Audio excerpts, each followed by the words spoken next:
Chidananda Murthy GS ಇವರು ಬರೆದಂಥ ಒಂದು ಪಾಠ ಭಾಗ. ಪ್ರವೇಶ. ಪರಕೀಯರ ಆಳ್ವಿಕೆಯಿಂದ ಭಾರತವನ್ನು ವಿಮೋಚನೆಗೊಳಿಸಿಕೊಳ್ಳಲು ಭಾರತೀಯರು ನಡೆಸಿದ ಹೋರಾಟ ಪ್ರಮುಖವಾದುದು. ಇಲ್ಲಿ ಪರಕೀಯರ ಆಳ್ವಿಕೆ ಯಾರದು? ಬ್ರಿಟಿಷರದು. ಬ್ರಿಟಿಷರು ನಮ್ಮ ದೇಶವನ್ನು 250 ವರ್ಷಗಳ ಕಾಲ ಆಳ್ವಿಕೆ ಮಾಡಿದ್ರು.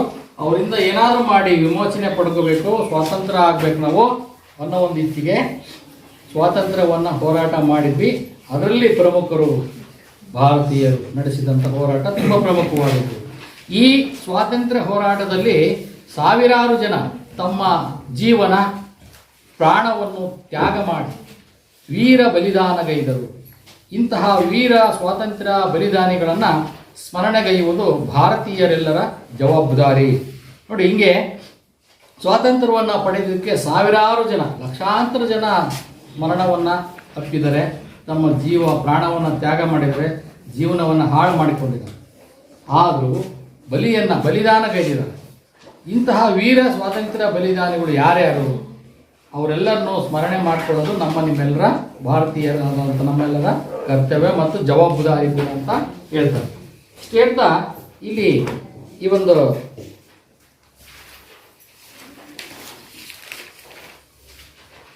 ಪಾಠ ಭಾಗವನ್ನು ನೋಡೋಣ.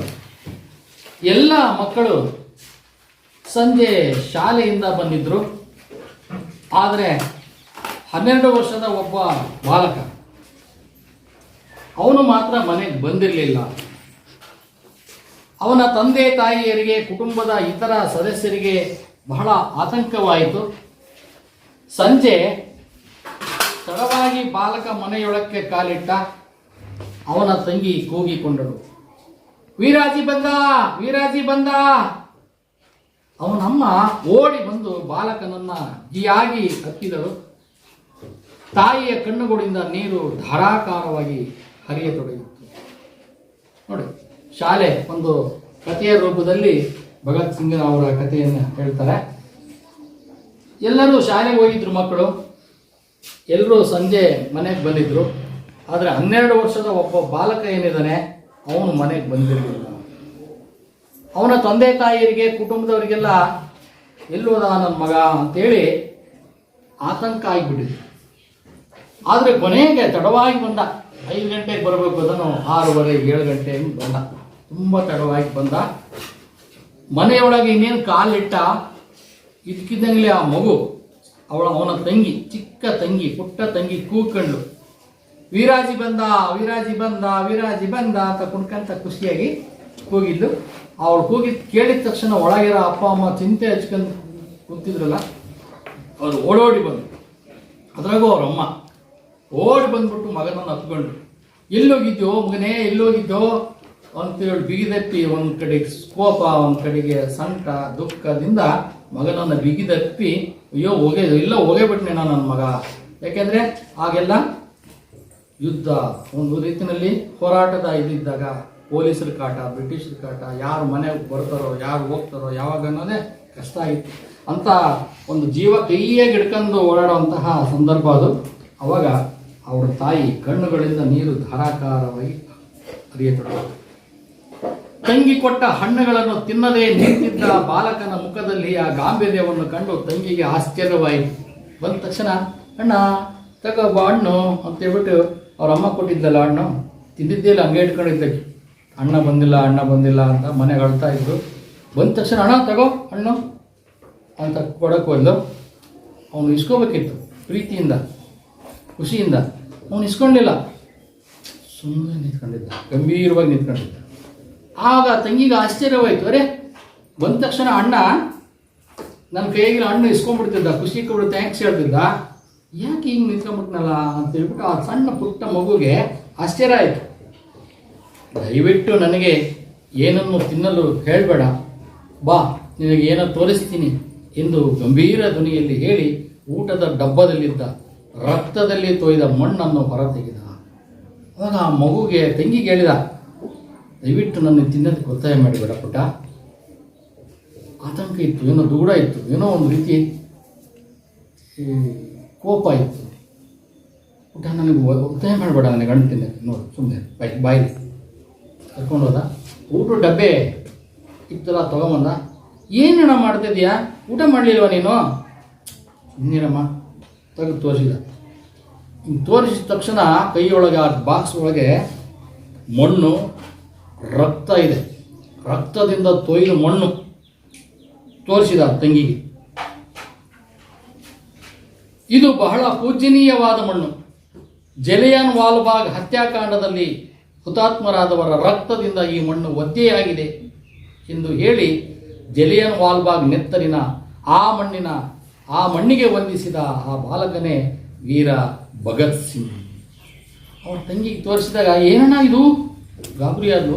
ರಕ್ತ ನೋಡಿಬಿಟ್ಟು ಇದು ಪುಣ್ಯ ಮಣ್ಣು ಕಣಮಂತು, ಇಂಥ ಮಣ್ಣಲ್ಲಿ ಪೂಜನೀಯ ಮಣ್ಣು ಕಣಮಂತು, ಪೂಜನೀಯ ಮಣ್ಣು. ಯಾಕೆಂದರೆ ಆ ಮಣ್ಣೊಳಗೆ ಸ್ವಾತಂತ್ರ್ಯಕ್ಕೋಸ್ಕರ ಹೋರಾಟ ಮಾಡಿದಂತಹ ಮಹನೀಯರ ನೆತ್ತರು ರಕ್ತ ಹರಿದು ಮಿಂದು ಹೋಗ್ಬಿಟ್ಟಿದೆ.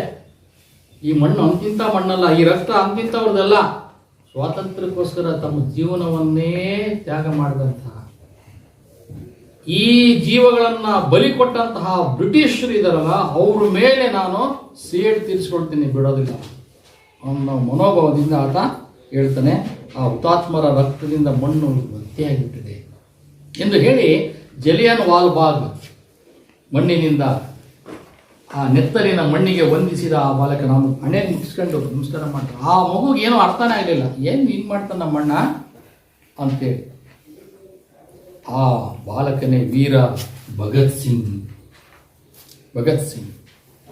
ಪವಿತ್ರವಾದ ಮಣ್ಣಿನಿಂದ ತುಂಬಿದ ಡಬ್ಬವನ್ನು ಮನೆಯ ಸ್ವಚ್ಛವಾದ ಜಾಗದಲ್ಲಿ ಇರಿಸಿದ. ಆಗ ತಾನೇ ಕಿತ್ತು ತಂದ ಹೂಗಳನ್ನು ಅದರ ಮೇಲಿಟ್ಟು ಭಕ್ತಿಯಿಂದ ನಮಸ್ಕರಿಸಿದ.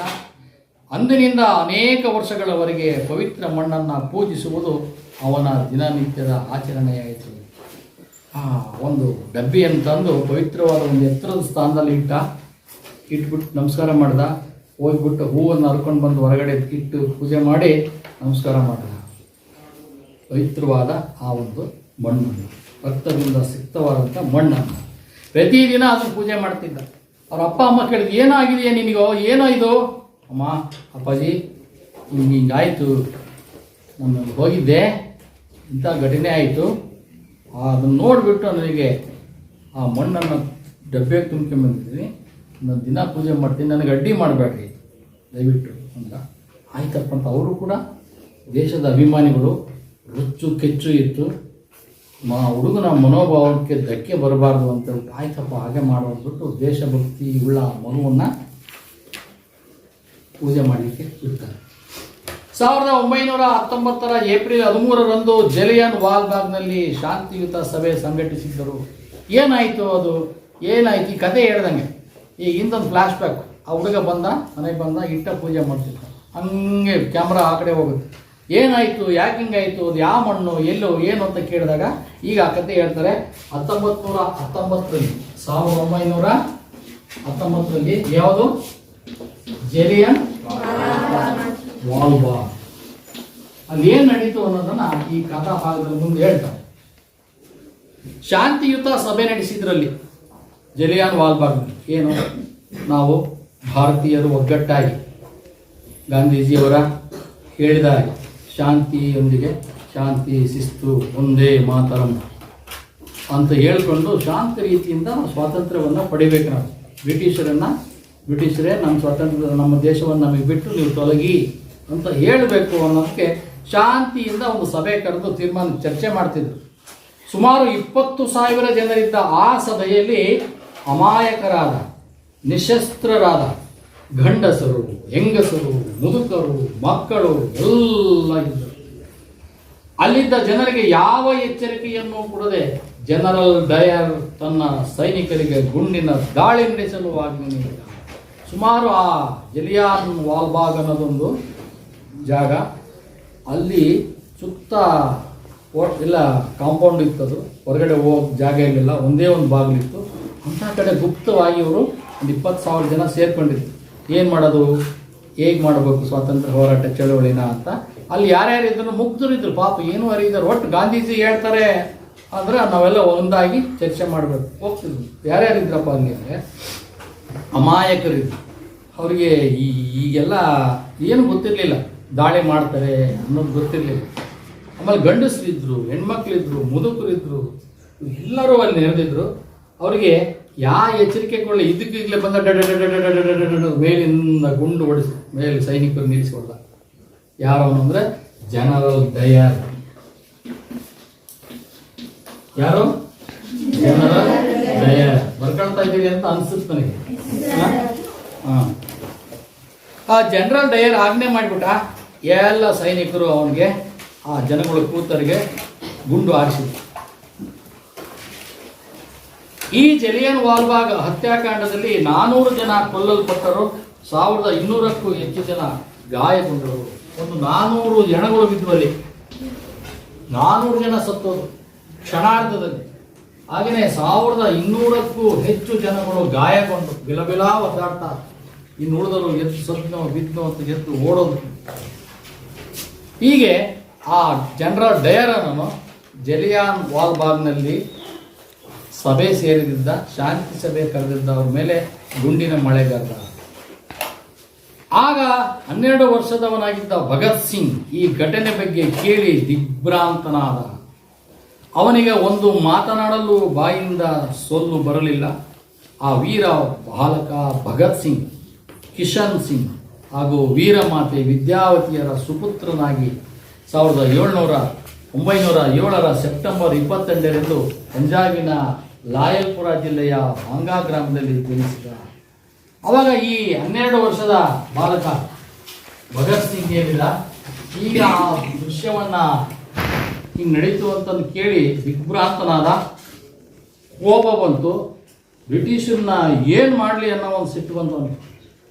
ಆಗ ಅವನಿಗೆ ವಯಸ್ಸಾಗಿದ್ದು ಬೇರೆ ಕೇವಲ 12 ವರ್ಷ. ಅವನು ಕಿಶನ್ ಸಿಂಗ್, ಅವರಪ್ಪನ ಹೆಸರೇನು? ಕಿಶನ್ ಸಿಂಗ್, ನೆನ್ಪಿಟ್ಕೋಬೇಕು. ಕಿಶನ್ ಸಿಂಗ್. ತಾಯಿ ಹೆಸರು? ತಾಯಿ ಹೆಸರೇನು? ವಿದ್ಯಾವತಿ. ತಾಯಿ ಹೆಸರು ವಿದ್ಯಾವತಿ. ಅವರ ಮಗನಾಗಿ ಎಷ್ಟನೇ ವರ್ಷದಲ್ಲಿ ಜನಿಸಿದ? 1907ನೇ ವರ್ಷ. 1907ರಲ್ಲಿ ಜನನ ಆಗುತ್ತೆ. 1919ರಲ್ಲಿ ಈ ಘಟನೆ ನಡೆಯುತ್ತೆ. ಅವಾಗ ಅವನಿಗೆ ಕೇವಲ 12 ವರ್ಷ ಆಗಿರುತ್ತೆ. ಪಂಜಾಬಿನ ಲಾಯಲ್ಪುರ ಜಿಲ್ಲೆಯ ಬಂಗಾ ಗ್ರಾಮದಲ್ಲಿ, ಊರಿನ ಹೆಸರೇನು? ಬಂಗಾ. ಬಂಗಾ ಅನ್ನೋದು ಊರು. ಯಾವ ಜಿಲ್ಲೆ, ರಾಜ್ಯ ಅದು? ಪಂಜಾಬ್. ಪಂಜಾಬ್ ಸಿಖ್ರು ಅಲ್ವಾ? ಪಂಜಾಬ್. ಪಂಜಾಬ್ ರಾಜ್ಯದ ಬಂಗಾ ಅನ್ನೋ ಊರಿನ ಕಿಶನ್ ಸಿಂಗ್ ವಿದ್ಯಾವತಿ ಅವರ ಮಗನಾಗಿ 1907ರಲ್ಲಿ ಭಗತ್ ಸಿಂಗ್ ಜನಿಸಿದ. ಆಗ ಅಮೃತಸರದಲ್ಲಿ ಪರಿಸ್ಥಿತಿ ಪ್ರಕ್ಷುಬ್ಧವಾಗಿತ್ತು. ಎಲ್ಲ ಕಡೆ ಪೊಲೀಸರ ಜಮಾವಣೆಯಾಗಿತ್ತು. ಅನುಮಾನಾಸ್ಪದರನ್ನ ಕಣ್ಣಲ್ಲಿ ಗುಂಡಿಕ್ಕುವ ಆಜ್ಞೆಯೂ ಇತ್ತು. ಆದರೆ ಭಗತ್ ಸಿಂಗ್ ಪೊಲೀಸರ ಕಣ್ಣು ತಪ್ಪಿಸಿ ಜಲಿಯನ್ ವಾಲಾಬಾಗ್ ತಲುಪಿದ್ದ. ಭಕ್ತಿಯಿಂದ ತಲೆಬಾಗಿ ರಕ್ತದಿಂದ ತೊಯ್ದ ಒಂದು ಚಿಟಿಕೆ ಮಣ್ಣನ್ನ ತೆಗೆದು ತನ್ನ ಹಣೆಯ ಮೇಲೆ ತಿಲಕವನ್ನಾಗಿ ಇಟ್ಟುಕೊಂಡ. ಕಣ್ಮುಚ್ಚಿ ಭಕ್ತಿಯಿಂದ ಕೈ ಮುಗಿದು ಹುತಾತ್ಮರಿಗೆ ಗೌರವ ಸಲ್ಲಿಸಿ ಪೂಜ್ಯನೀಯ ಆ ಮಣ್ಣನ್ನು ತನ್ನ ಊಟದ ಡಬ್ಬದಲ್ಲಿ ಮನೆಗೆ ತಂದ ಆ ವೀರ ಬಾಲಕ. ಅದು ತನಗೆ ದೊರೆತ ಪಾರಿತೋಷಕವೆಂಬಂತೆ ತಿಳಿದಿದ್ದ. ನೋಡಿ, ಅಷ್ಟು ಚಿಕ್ಕ ವಯಸ್ಸಿನಲ್ಲಿ ಎಂಥ ದೊಡ್ಡ ಗುಣ. ದೇಶದ ಬಗ್ಗೆ ಅಪ್ರತಿಮವಾದ ಭಕ್ತಿ ಆತ್ಮಲ್ಲಿ. ಅಮೃತಸರದಲ್ಲಿ, ಪಂಜಾಬ್ ಅಮೃತಸರದಲ್ಲಿ ಈ ಘಟನೆ ನಡೆಯುತ್ತೆ. ಪ್ರಕ್ಷುಬ್ಧ ವಾತಾವರಣ ಎಲ್ಲ ಕಡೆಗೂ. ಈ ಥರ ಗೋಲಿಬಾರ್ ಆಗಿದೆ ಅಂತ ಹೇಳ್ಬಿಟ್ಟು ಅಲ್ಲಲ್ಲಿ ಎಲ್ಲ ಜನ ಹೋಗುವಂತಂದು ಅವ್ರ ವಿರುದ್ಧ ಕೂಗೋರು, ಹೋರಾಟ ಮಾಡೋರು, ಕಂಡಲ್ಲೇ ಗುಂಡಿಟ್ಟು ಹೊರೆಯ ಪೊಲೀಸರು. ಎಲ್ಲ ಕಡೆಗೂ ಪ್ರಕ್ಷುಬ್ಧ ವಾತಾವರಣ ಅಮೃತಸರದಲ್ಲಿ. ಪೊಲೀಸರು ಕಾವಲಿತ್ತು. ಅಂಥ ಪೊಲೀಸರ ಒಂದು ಕಾವಲನ್ನು ನಡುವೆ ಇವನು ಒಬ್ಬನೇ ತಪ್ಪಿಸ್ಕೊಂಡು ಸೀದಾ ಒಳಗಡೆ ನುಗ್ಗಿದ. ಇಲ್ಲಿಗೆ ಜಲಿಯಾನ್ ವಾಲಾಬಾಗ್ ಆ ಪ್ರದೇಶದ ಒಳಗೆ ಹೋದ. ಒಳಗೆ ನುಗ್ಗಿ ಹೋಗಿ ಅಲ್ಲಿ ಪೊಲೀಸರು ಬಹಳಷ್ಟು ಇತ್ತು, ಜಮಾವಣೆಯಾಗಿತ್ತು. ಅನುಮಾನಾಸ್ಪದರನ್ನ ಗುಂಡಿಕ್ಕಿ ಕೊಲ್ಲುವ ಆಜ್ಞೆ ಇತ್ತು. ಯಾರಾದ್ರೂ ಅನುಮಾನ ಬಂತು ಗುಂಡಿಕ್ಕಿ, ವಿಚಾರ ಮಾಡೋದೇ ಬೇಡ, ಡಾಕ್ಟರ್ ಬಂದು ಅಂತ ಹೇಳ್ಬಿಟ್ಟು ಭಗತ್ ಸಿಂಗ್ ಪೊಲೀಸರ ಕಣ್ಣು ತಪ್ಪಿಸಿ ಜಲಿಯನ್ ವಾಲ್ಬಾಗ್ ತಲುಪಿದ್ದ, ಒಳಗಡೆ ಹೋಗಿದ್ದ. ಅಲ್ಲಿ ಹೋದವನೇ ತಲೆಬಾಗಿ, ಭಕ್ತಿಯಿಂದ ತಲೆಬಾಗಿ, ರಕ್ತದಿಂದ ಒಂದು ಚಿಟಿಕೆ ಮಣ್ಣ ರೊಯ್ದು ಗದ್ದೆ ಆದಂಗೆ ಆಯಿತು. ಕೆಸರು, ರಕ್ತದ ಕೆಸರು ತಗೊಂಡ, ಅವನು ಇಟ್ಕೊಂಡು ತಿಲಕವನ್ನು ಇಟ್ಕೊಂಡ. ಹಾಗೇನೆ ಭಕ್ತಿಯಿಂದ ಆ ಭೂಮಿಯಲ್ಲಿ ರಕ್ತ ಚೆಲ್ಲಿದ್ರಲ್ಲ ಅವರೆಲ್ಲರಿಗೂ ಭಕ್ತಿಯಿಂದ ನಮಸ್ಕಾರವನ್ನು ಮಾಡಿದ. ಭಕ್ತಿ ಹುತಾತ್ಮರಿಗೆ ಗೌರವವನ್ನು ಸಲ್ಲಿಸಿದ. ಒಂದು ನಿಮಿಷ ಮೌನ ಆಚರಣೆ ಮಾಡಿ, ದೇವರೇ ಭಾರತಾಂಬೆ, ನಿನ್ನ ಸುಪುತ್ರ ಸುಪುತ್ರಿಯರು ಇಲ್ಲಿ ನಿಮಗೋಸ್ಕರ ಮರಣವನ್ನು ಅರ್ಪಿಸಿದ್ದಾರೆ ಅಂದ್ಬಿಟ್ಟು ಅವರ ಆತ್ಮಕ್ಕೆ ಶಾಂತಿ ಸಿಗಲಿ ಅಂತ ಹೇಳ್ಬಿಟ್ಟು ಭಕ್ತಿಯಿಂದ ತಲೆವಾಗಿ ಆ ಎಲ್ಲ ಹುತಾತ್ಮರಿಗೆ, 400 ಜನ ಹುತಾತ್ಮರು, ಎಷ್ಟು ಜನ ಸತ್ತೋಗಿದ್ದು 1200 ಜನ ಕೈಕಾಲು ಕರ್ಕೊಂಡು ಓಡಾಡ್ತೀವಿ. ಅವರೆಲ್ಲರಿಗೂ ಭಕ್ತಿಯಿಂದ ಒಂದು ಗೌರವವನ್ನು ಅರ್ಪಣೆ ಮಾಡಿದ. ಅದಲ್ಲದೆ ಒಂದು ಬೊಗಸೆ ಆ ತೊಯ್ದ ರಕ್ತದಲ್ಲಿ ತೊಯ್ದ ಮಣ್ಣನ್ನು ತನ್ನ ಊಟದ ಡಬ್ಬೆ ತೆಗೆದು, ಬ್ಯಾಗ್ನಾಗಿದ್ದಂಥ ಊಟದ ಡಬ್ಬೆ ತೆಗೆದು ಅದನ್ನು ತುಂಬಿಕೊಂಡು ಅದು ತನಗೆ ದೊರೆತ ಪಾರಿತೋಷಕವೆಂದು ತಿಳಿದಿದ್ದಾರೆ. ಈ ಮಣ್ಣನ್ನು ಡಬ್ಬೆಯಲ್ಲಿ ತುಂಬಿಕೊಂಡಿದ್ದು, ಆ ರಕ್ತದ ತಿಲಕವನ್ನು ಹಣೆಗಿಟ್ಕೊಂಡು ಪ್ರತಿಜ್ಞೆ ಮಾಡಿದ್ದು, ನಾನು ಜಲಿಯನ್ ವಾಲ್ಬಾಗ್ ಬಂದು ಅವರೆಲ್ಲರಿಗೂ ಹುತಾತ್ಮರಿಗೆ ಅವರ ಆತ್ಮಕ್ಕೆ ಶಾಂತಿಯನ್ನು ಕೋರಿದ್ದು, ಈ ಅವಕಾಶ ಸಿಕ್ಕಿದ್ದೆ ನನಗೆ ಒಂದು ಪಾರಿತೋಷಕ ಸಿಕ್ತೇನೋ ಅನ್ನೋ ರೀತಿ ಅವನು ಅಭಿಮಾನ ಪಟ್ಕೊಂಡ. ಅದು ಸ್ವಾತಂತ್ರ್ಯ ಇತಿಹಾಸದ ಕರಾಳ ಘಟನೆ. ಅಮೃತಸರದ ಉದ್ಯಾನದಲ್ಲಿ ನಡೆದ ಸಭೆಯೊಂದರಲ್ಲಿ ಭಾಗವಹಿಸಿದ್ದ ಸಾವಿರಾರು ಅಮಾಯಕ ಭಾರತೀಯರ ಮೇಲೆ ಪೊಲೀಸರು ಗುಂಡಿನ ಮಳೆಗರೆದಿದ್ದರು. ಆ ಅವಧಿಯಲ್ಲಿ ಪಂಜಾಬಿನ ಅಧಿಕಾರಿಯಾಗಿದ್ದ ಲೆಫ್ಟಿನೆಂಟ್ ಗವರ್ನರ್ ಜನರಲ್ ಡಯರ್, ಕಠೋರ ಹೃದಯದ ಅಧಿಕಾರಿ, ಜನರಲ್ಲಿ ಭೀತಿ ಹುಟ್ಟಿಸಲು ಗುಂಡಿನ ಮಳೆಗರೆದಿದ್ದ. ಇವು ಬ್ರಿಟಿಷ್ ಅಧಿಕಾರಿಯವನು. ಆಗ ಪಂಜಾಬ್ ರಾಜ್ಯದಲ್ಲಿ ಇದ್ದಂತಹ ಅಧಿಕಾರಿ ಲೆಫ್ಟಿನೆಂಟ್ ಗವರ್ನರ್ ಆಗಿದ್ದ. ಏನಾಗಿದ್ದ? ಬೊಗಳ್ರ ಯಾರು? ಜನರಲ್. ಪ್ರಶ್ನೆ ಕೇಳುತ್ತೆ, ಉತ್ತರವನ್ನು ಕೊಟ್ಟರೆ ನೀವು ಜಲಿಯನ್ ವಾಲ್ಬಾಗ್ನಾಗಿದ್ದೀರಿ. ನಿಮ್ಮ ಪಕ್ಕ ಹಿಂದೆ ಮುಂದೆ ನಮ್ಮ ಭಗತ್ ಸಿಂಗ್ ಇದ್ದಾರೆ, ಅವ್ರನ್ನ ನೀವು ನೋಡ್ತಾ ಇದ್ದೀರಿ ಅನ್ನೋ ರೀತಿ ಕಲ್ಪನೆ ಮಾಡ್ಕೋಬೇಕು, ಮನಸ್ಸಿನಲ್ಲಿ ತುಂಬ್ಕೋಬೇಕು. ಗೊತ್ತಾಯ್ತಾ? ನೀವೆಲ್ಲ ಎಲ್ಲಿದ್ದೀರಿ ಈಗ? ಜಲಿಯನ್ ವಾಲ್ಬಾಗ್. ನಿಮ್ಮ ಪಕ್ಕದಾಗ ಯಾರಿದ್ದಾರೆ? ಭಗತ್ ಸಿಂಗ್. ಅಪ್ಪನ ಹೆಸರು ಏನು? ಅಮ್ಮನ ಹೆಸರು ಏನು? ಯಾವ ಪ್ರದೇಶಕ್ಕೆ ಈಗ ಬಂದಿದ್ದಾರೆ? ಜಲಿಯನ್. ಅಲ್ಲಿ ಯಾರ್ಯಾರು ಇದ್ರು ಜನ? ಗಂಡು ಮಕ್ಕಳು,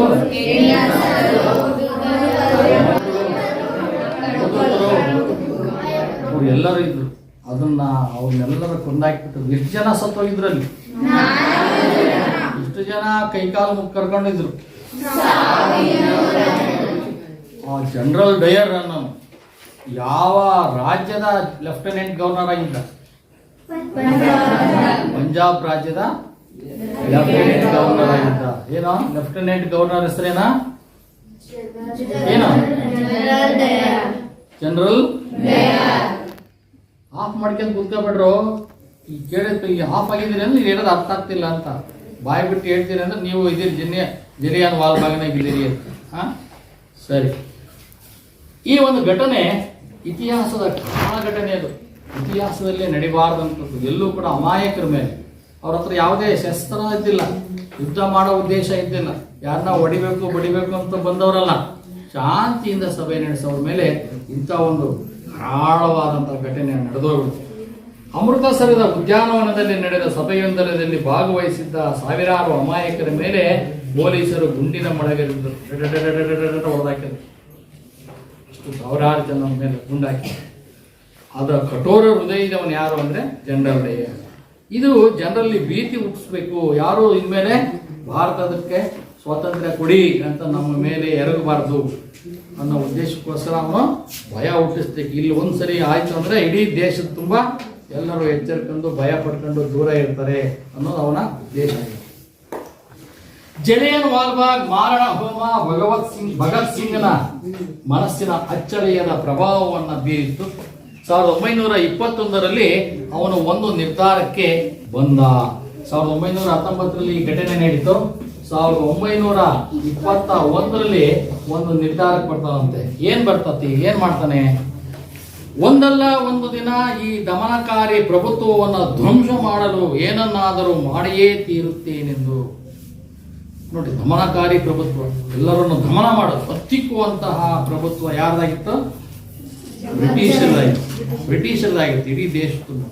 ಈ ಬ್ರಿಟಿಷರ ಈ ದಮನಕಾರಿ ಒಂದು ಆಡಳಿತವನ್ನ ಎದುರಿಸಬೇಕು, ಬಗ್ಗುಬಡಿಬೇಕು, ಧ್ವಂಸ ಮಾಡಬೇಕು ಈ ಬ್ರಿಟಿಷರನ್ನ, ಈ ಪ್ರಭುತ್ವವನ್ನ ಅಂತ ಅವನು ನಿರ್ಧಾರಕ್ಕೆ ಬಂದ. ಒಂದಿನ ಕಾಯ್ತಾ ಇದ್ದೀನಿ ಅಂತ ಮನಸ್ಸಿನೊಳಗೆ ನಿರ್ಧಾರ ಮಾಡಿದ. ಆಗ ಕ್ರೂರ ಬ್ರಿಟಿಷ್ ಆಳ್ವಿಕೆ ಅಂತ್ಯವಾಗುತ್ತದೆ ಎಂದಿದ್ದ. ಎಲ್ಲೇವರೆಗೂ ಇವ್ರು ಧ್ವಂಸ ಆಗಲ್ವ ಇವ್ರ ಪ್ರಭುತ್ವ, ಅಲ್ಲೇವರೆಗೂ ಇವ್ರ ಆಡಳಿತ ಮುಕ್ತಾಯ ಆಗಲ್ಲ. ಒಂದ್ ದಿವಸ ಈ ಬ್ರಿಟಿಷರ್ನೆಲ್ಲ ಧ್ವಂಸ ಮಾಡಿ ಹಾಕ್ಬೇಕು, ಕೊಂದು ಹಾಕ್ಬೇಕು ಅಂತ ಹೇಳಿ ನಿರ್ಧಾರ ಮಾಡಿದ. ಆಗ ಕ್ರೂರ ಬ್ರಿಟಿಷ್ ಆಳ್ವಿಕೆ ಅಂತ್ಯವಾಗುತ್ತದೆ ಎಂದಿದ್ದ. ಮುಂದೆ ಕ್ರಾಂತಿಕಾರಿಗಳ ಸಹಕಾರದಿಂದ ಮಾತೃಭೂಮಿಯನ್ನು ಗುಲಾಮಗಿರಿಯ ಸಂಕೋಲೆಯಿಂದ ಬಿಡಿಸಲು ಸ್ವಾತಂತ್ರ್ಯ ಹೋರಾಟದ ಪಥದಲ್ಲಿ ಮುನ್ನಡೆದ. ಹೀಗೆ ಅವನು ಕ್ರಾಂತಿಕಾರಿಗಳ ಸಹಕಾರವನ್ನು ಪಡ್ಕೊಂಡ, ಅವ್ರ ಜೊತೆ ಸೇರ್ಕೊಂಡ. ಯಾರ್ಯಾರು ಕ್ರಾಂತಿಕಾರಿಗಳು? ಯಾರು ಕ್ರಾಂತಿಕಾರಿ? ಸಂಗೊಳ್ಳಿ ರಾಯಣ್ಣ ಅಲ್ವಾ, ಅದೇ ರೀತಿ ಸುಭಾಷ್ ಚಂದ್ರ ಬೋಸ್ ಅವರು, ಇನ್ನು ಅನೇಕ ಜನ ಕ್ರಾಂತಿಕಾರಿಗಳು ಇದ್ರು. ಅವರೆಲ್ಲ ಜೊತೆ ಸಹವಾಸ ಮಾಡಿ ಸೇರ್ಕೊಂಡು ಅವ್ರ ಒಳಗೆ ಏನಾದರೂ ಮಾಡಿ ಈ ಬ್ರಿಟಿಷರನ್ನು ಒಡೆದೋಡಿಸ್ಬೇಕು. ಸ್ವಾತಂತ್ರ್ಯ ಹೋರಾಟದ ಪಥದಲ್ಲಿ ಮುನ್ನಡೆದ. ಸ್ವಾತಂತ್ರ್ಯವನ್ನು ಪಡಿಬೇಕು ಅನ್ನೋ ಒಂದು ದಾರಿ ಹಿಡ್ಕೊಂಡು ಅವನು ನಡೆದ. ಇಂಕ್ವಿಲಾಬ್ ಜಿಂದಾಬಾದ್, ಇಂಕ್ವಿಲಾಬ್ ಜಿಂದಾಬಾದ್ ಎಂಬ ಘೋಷಣೆಯೊಂದಿಗೆ ಸ್ವಾತಂತ್ರ್ಯಕ್ಕೋಸ್ಕರ ತನ್ನ ಜೀವವನ್ನೇ ಅರ್ಪಿಸಿ ಮರಣದಂಡನೆಗೆ ಈಡಾಗಿ ಸ್ವಾತಂತ್ರ್ಯ ಹೋರಾಟಕ್ಕೆ ಒಂದು ಗುರಿಯನ್ನು ತೋರಿಸಿಕೊಟ್ಟು ಪ್ರಾಣಾರ್ಪಣೆ ಮಾಡಿದ ಭಗತ್ ಸಿಂಗ್ ತನ್ನ ತ್ಯಾಗ ಬಲಿದಾನದಿಂದ ಅಮರನಾದ. ಹೇಗೆಂದರೆ ಸ್ವಾತಂತ್ರ್ಯ ಹೋರಾಟ ಪರ ಇಂಕ್ವಿಲಾಬ್ ಜಿಂದಾಬಾದ್, ಇಂಕ್ವಿಲಾಬ್ ಜಿಂದಾಬಾದ್ ಅಂದ್ಬಿಟ್ಟು ಸ್ವಾತಂತ್ರ್ಯಕ್ಕೋಸ್ಕರ ಒಂದು ಈ ಘೋಷಣೆಯನ್ನು ಕೂಗ್ತಾ ಕ್ರಾಂತಿಕಾರಿಗಳ ಜೊತೆ ಸೇರಿಬಿಟ್ಟು ಹೋರಾಟಕ್ಕೆ ಇಳಿದ. ಸ್ವಾತಂತ್ರ್ಯಕ್ಕೋಸ್ಕರ ತನ್ನ ಜೀವನವನ್ನೇ ಅರ್ಪಿಸಿದ. ಒಂದು ದಿವಸ ಅವನು ಕೂಡ ಕೊಂದಾಗ್ತಾರೆ ಬ್ರಿಟಿಷರು, ಮರಣದಂಡನೆಯನ್ನು ನಿಲ್ಲಿಸ್ತಾರೆ. ಇವನು ಹೀಗೆಲ್ಲ ಕ್ರಾಂತಿಕಾರಿಯಾಗಿ ಜನಗಳನ್ನ ಪ್ರಚೋದನೆ ಮಾಡ್ತಾನೆ ಅಂತ ಹೇಳ್ಬಿಟ್ಟು ಅವನನ್ನು ಗಲ್ಲಿಗೇರಿಸ್ತಾರೆ. ಈ ಗುರಿಯನ್ನು ತೋರಿಸಿಕೊಟ್ಟು ಪ್ರಾಣಾರ್ಪಣೆ ಮಾಡಿದ. ಯಾರು ಭಗತ್ ಸಿಂಗ್ ಒಬ್ಬ ಸತ್ತ ತಕ್ಷಣ ನಾವು ಕೂಡ ಭಗತ್ ಸಿಂಗ್ ಥರನೇ ಹೋರಾಟ ಮಾಡಬೇಕು ಅಂದ್ಬಿಟ್ಟು ಇನ್ನೂ ಕಿಚ್ಚು. ಒಬ್ಬ ಭಗತ್ ಸಿಂಗ್ ಸತ್ತ, ಸಾವಿರಾರು ಭಗತ್ ಸಿಂಗ್ಗಳು ಹುಟ್ಟಿಕೊಂಡ್ರು, ಹೋರಾಟ ಮಾಡಿದ್ರು, ರೊಚ್ಚಿಗೆದ್ರು. ಅವಾಗ ಬ್ರಿಟಿಷರನ್ನ ಇಲ್ಲಿಂದ ಹೊಡೆದೋಡಿಸ್ಲಿಕ್ಕೆ ಎಲ್ಲರೂ ನೆರವನ್ನು ಕೊಟ್ಟರು. ಅಲ್ಲಿ ಎರಡು ನಮೂನೆ, ಒಬ್ಬರು ಕ್ರಾಂತಿಕಾರರು, ಕೆಲವರು ಶಾಂತಿ ಪ್ರಿಯರು. ಶಾಂತಿಯಿಂದ ಗಾಂಧೀಜಿಯವರು ಸ್ವಾತಂತ್ರ್ಯ ಪಡ್ಕೋಬೇಕು ಅಂತ ಹೋರಾಟ ಮಾಡಿದರೆ, ಸುಭಾಷ್ ಚಂದ್ರ ಬೋಸ್ ಮುಂತಾದವರೆಲ್ಲ ಅವರ ಅನುಯಾಯಿಗಳು ಕ್ರಾಂತಿಯಿಂದ ಇವರು ಹೊಡೆದೋಡಿಸ್ಬೇಕೆ ಹೊರತು ಒಳ್ಳೆ ಮಾತಿಗೆ ಹೋಗಲ್ಲ ಅಂತೇಳಿ ಸೈನ್ಯವನ್ನು ಕಟ್ಟಿ ಅವರ ವಿರುದ್ಧ ಹೋರಾಟ ಮಾಡ್ತಾರೆ. ಹೀಗೆ ಭಗತ್ ಸಿಂಗ್ ತ್ಯಾಗ ಬಲಿದಾನ ಆಗಿ ಅಮರನಾದ. ಈಗಲೂ ನಾವು ಅವನನ್ನು ಯಾಕೆ ನೆನಪು ಮಾಡ್ಕೊಳ್ತೀವಿ ಅಂದರೆ, ಆ ಪುಟ್ಟ ಹುಡುಗನ ಮನಸ್ಸಿನಲ್ಲಿ ಆ ಕ್ರಾಂತಿಕಾರಿ ಮನೋಭಾವ ಮೂಡಿದ್ದು, ದೇಶ ಪ್ರೇಮ ಮೂಡಿದ್ದು, ಹಾಗೆಯೇ ಬ್ರಿಟಿಷರ ವಿರುದ್ಧ ಹೋರಾಟ ಮಾಡಿದ್ದು, ಇವೆಲ್ಲವೂ ಕೂಡ ಅವನ ಜೀವವನ್ನು ಬಲಿದಾನವನ್ನು ಬಲಿದಾನ ಆಗ್ತಾನೆ. ಆ ಮುಖಾಂತರ ಪ್ರಾಣಾರ್ಪಣೆ ಮಾಡಿ ಈ ದೇಶಕ್ಕೆ ಬಲಿದಾನ ಆಗಿ ಅಮರನಾಗ್ತಾನೆ. ಅಮರ ಅಂದರೆ ಶಾಶ್ವತವಾಗ್ತಾನೆ. ಈ ಭಾರತ ಎಲ್ಲವರೆಗೆ ಇರುತ್ತೆ, ಭರತ ಕಂಡ ಭಾರತ ದೇಶ ಅಲ್ಲಿವರೆಗೂ ಇಂತಿಂಥವ್ರು ಸ್ವಾತಂತ್ರ್ಯಕ್ಕೆ ಹೋರಾಟ ಮಾಡಿದ್ರು.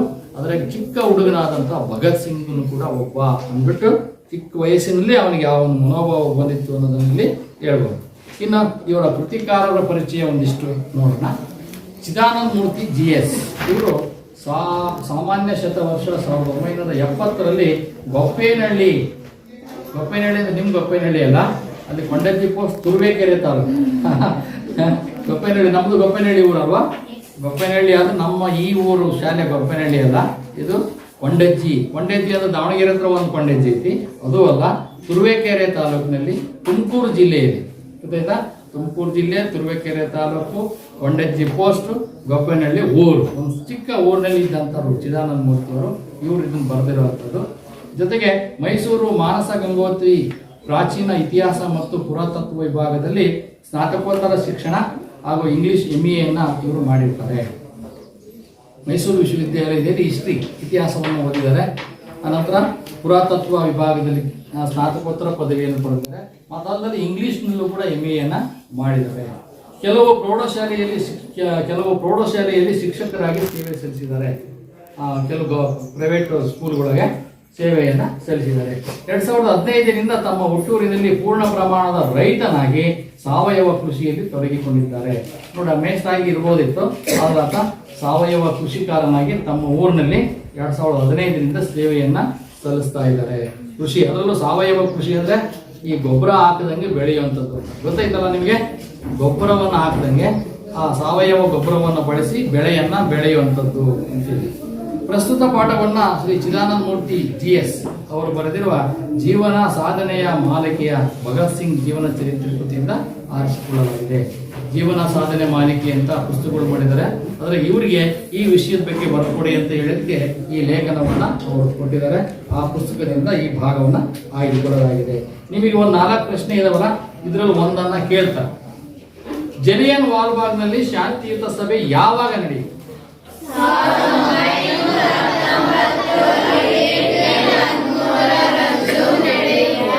ಏಪ್ರಿಲ್ 13ರಂದು ಸಭೆ ನಡೆದಿತ್ತು. ಭಗತ್ ಸಿಂಗ್ ಜಲಿಯನ್ ವಾಲ್ಬಾಗಿನ ಮಣ್ಣಿನ ಕುರಿತು ತನ್ನ ತಂಗಿಗೆ ಏನೆಂದು ಹೇಳುತ್ತಾನೆ?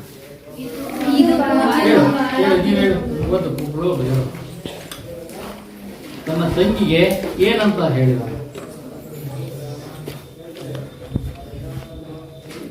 ಇದು ಬಹಳ ಪೂಜ್ಯನೀಯವಾದ ಮಣ್ಣು. ಜಲಿಯನ್ ವಾಲಾಬಾಗ್ ಹತ್ಯಾಕಾಂಡದಲ್ಲಿ ಹುತಾತ್ಮರಾದವರ ರಕ್ತದಿಂದ ಈ ಮಣ್ಣು ಒದ್ದೆಯಾಗಿದೆ ಎಂದು ಹೇಳಿ ಜಲಿಯನ್ ವಾಲಾಬಾಗ್ ನೆತ್ತರಿನ ಆ ಮಣ್ಣಿಗೆ ವಂದಿಸಿದ ಆ ಬಾಲಕನೇ ವೀರ ಭಗತ್ ಸಿಂಗ್. 2 ಅಂಕದ ಪ್ರಶ್ನೆ ಕೇಳಬಹುದು ಅಥವಾ 1 ಅಂಕದ ಪ್ರಶ್ನೆಯನ್ನ ಈ ಪಾಠದಲ್ಲಿ ಕೇಳ್ತಾರೆ. ಇವತ್ತು 4 ಪ್ರಶ್ನೆಗಳಿಗೆ ಉತ್ತರ ತಿಳ್ಕೊಂಡಿರಿ. ಅಮಾಯಕ ಭಾರತೀಯರ ಮೇಲೆ ಗುಂಡಿನ ಮಳೆಗಾರರ ಅಧಿಕಾರಿಯ ಹೆಸರೇನು? ಏನ್ರು? General Dyer. ಅವನು ಯಾವ ರಾಜ್ಯದ ಲೆಫ್ಟಿನೆಂಟ್ ಗವರ್ನರ್ ಆಗಿದ್ದ? ಪಂಜಾಬ್ ರಾಜ್ಯದ ಲೆಫ್ಟಿನೆಂಟ್ ಗವರ್ನರ್ ಆಗಿದ್ದ, ಬ್ರಿಟಿಷ್ ಅಧಿಕಾರಿ ಅವನು. 4ನೇದು, ಭಗತ್ ಸಿಂಗ್ ಜಲಿಯನ್ ವಾಲ್ಬಾಗ್ ಮಾರಣ ಹೋಮದಿಂದ ತೆಗೆದುಕೊಂಡ ನಿರ್ಧಾರ ಏನು? ಏನಂತ ನಿರ್ಧಾರ ತಗೊಂಡ ಜಲಿಯನ್ ವಾಲ್ಬಾಗ್ನಿಂದ?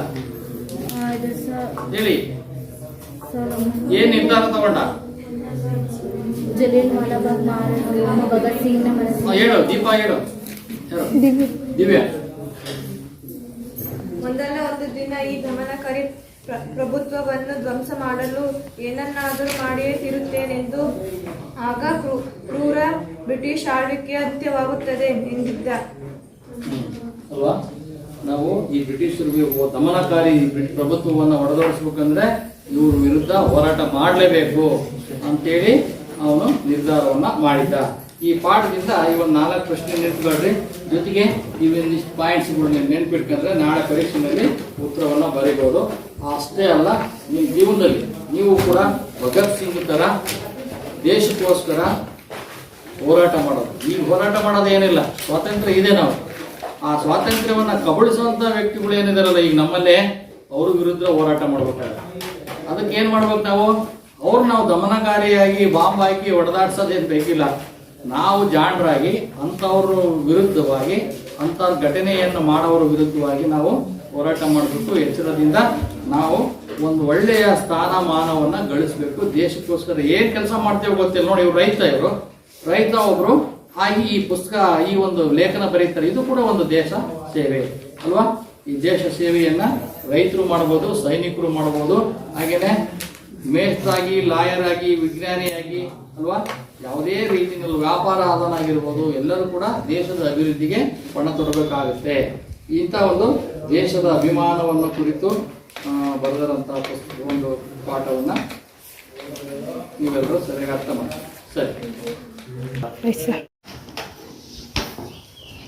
ಚಿದಾನಂದ ಮೂರ್ತಿ GS ಇವರು ಬರೆದಂತ ಒಂದು ಪಾಠ ಭಾಗ. ಪ್ರವೇಶ. ಪರಕೀಯರ ಆಳ್ವಿಕೆಯಿಂದ ಭಾರತವನ್ನು ವಿಮೋಚನೆಗೊಳಿಸಿಕೊಳ್ಳಲು ಭಾರತೀಯರು ನಡೆಸಿದ ಹೋರಾಟ ಪ್ರಮುಖವಾದುದು. ಇಲ್ಲಿ ಪರಕೀಯರ ಆಳ್ವಿಕೆ ಯಾರದು? ಬ್ರಿಟಿಷರದು. ಬ್ರಿಟಿಷರು ನಮ್ಮ ದೇಶವನ್ನ 250 ವರ್ಷಗಳ ಕಾಲ ಆಳ್ವಿಕೆ ಮಾಡಿದ್ರು. ಅವರಿಂದ ಏನಾದರೂ ಮಾಡಿ ವಿಮೋಚನೆ ಪಡ್ಕೋಬೇಕು, ಸ್ವಾತಂತ್ರ್ಯ ಆಗ್ಬೇಕು ನಾವು ಅನ್ನೋ ಒಂದು ಇಚ್ಛೆಗೆ ಸ್ವಾತಂತ್ರ್ಯವನ್ನು ಹೋರಾಟ ಮಾಡಿದ್ವಿ. ಅದರಲ್ಲಿ ಪ್ರಮುಖರು ಭಾರತೀಯರು ನಡೆಸಿದಂಥ ಹೋರಾಟ ತುಂಬ ಪ್ರಮುಖವಾದದ್ದು. ಈ ಸ್ವಾತಂತ್ರ್ಯ ಹೋರಾಟದಲ್ಲಿ ಸಾವಿರಾರು ಜನ ತಮ್ಮ ಜೀವನ ಪ್ರಾಣವನ್ನು ತ್ಯಾಗ ಮಾಡಿ ವೀರ ಬಲಿದಾನಗೈದರು. ಇಂತಹ ವೀರ ಸ್ವಾತಂತ್ರ್ಯ ಬಲಿದಾನಿಗಳನ್ನು ಸ್ಮರಣೆಗೈಯುವುದು ಭಾರತೀಯರೆಲ್ಲರ ಜವಾಬ್ದಾರಿ. ನೋಡಿ, ಹಿಂಗೆ ಸ್ವಾತಂತ್ರ್ಯವನ್ನು ಪಡೆಯೋದಕ್ಕೆ ಸಾವಿರಾರು ಜನ, ಲಕ್ಷಾಂತರ ಜನ ಮರಣವನ್ನು ಅಪ್ಪಿದ್ದಾರೆ, ತಮ್ಮ ಪ್ರಾಣವನ್ನು ತ್ಯಾಗ ಮಾಡಿದರೆ, ಜೀವನವನ್ನು ಹಾಳು ಮಾಡಿಕೊಂಡಿದ್ದಾರೆ. ಆದರೂ ಬಲಿದಾನಗೈದಿದ್ದಾರೆ. ಇಂತಹ ವೀರ ಸ್ವಾತಂತ್ರ್ಯ ಬಲಿದಾನಿಗಳು ಯಾರ್ಯಾರು, ಅವರೆಲ್ಲರನ್ನೂ ಸ್ಮರಣೆ ಮಾಡಿಕೊಳ್ಳೋದು ನಿಮ್ಮೆಲ್ಲರ ಭಾರತೀಯರಾದಂಥ ನಮ್ಮೆಲ್ಲರ ಕರ್ತವ್ಯ ಮತ್ತು ಜವಾಬ್ದಾರಿ ಅಂತ ಹೇಳ್ತಾರೆ. ಹೇಳ್ತಾ ಇಲ್ಲಿ ಈ ಒಂದು